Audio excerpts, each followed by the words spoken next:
Trying to change human nature, the basic physical, vital, mental makeup that we accept as the predominant mode of being in the world today, is hard.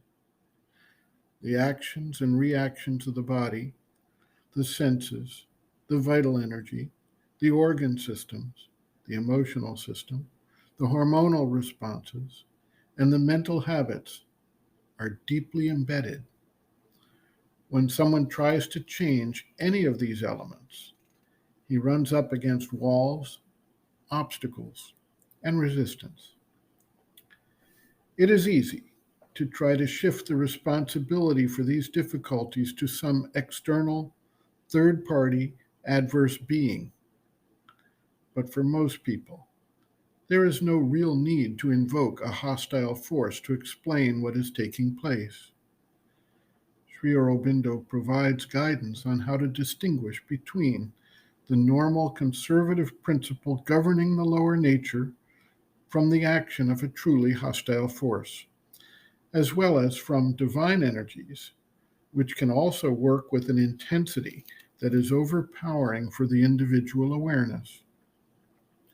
When the energy of Mahakali enters to break down a strong resistance, the individual experience it can be overwhelmed. Yet, this is clearly a divine action, not the action of a hostile being. The primary distinguishing characteristic can be seen by the results, both psychological and in the being generally. Divine forces tend to bring with them a result that is consistent with the divine energy, which would bring knowledge, light, an atmosphere of peace and calm, a sense of a devotional and pure energy. Hostile forces tend to leave behind destruction, darkness and upset, chaos and confusion, a sense of aggressive, egoistic desire that goes beyond a normal response of the lower nature in the circumstance.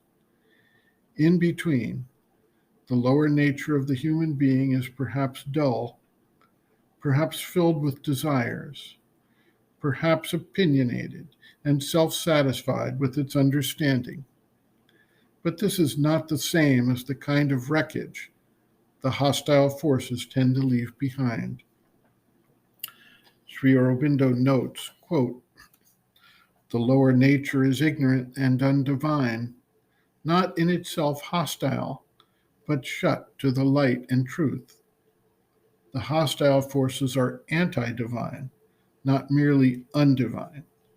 They make use of the lower nature, pervert it, fill it with distorted movements, and by that means influence man and even try to enter and possess, or at least entirely control him. The intensity of the force does not show that it is a bad power. The divine force often works with a great intensity. Everything depends on the nature of the force and its working. What does it do? What seems to be its purpose?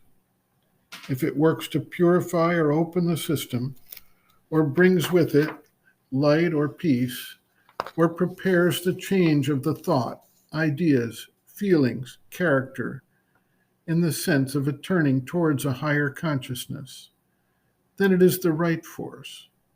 If it is dark or obscure, or perturbs the being with rajasic or egoist suggestions, or excites the lower nature, then it is an adverse force."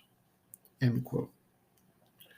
Reference, Sri Aurobindo, Integral Yoga, Sri Aurobindo's Teaching and Method of Practice, Chapter 10, Difficulties in Transforming the Nature, Difficulties Due to the Hostile Forces, pages 280 to 286.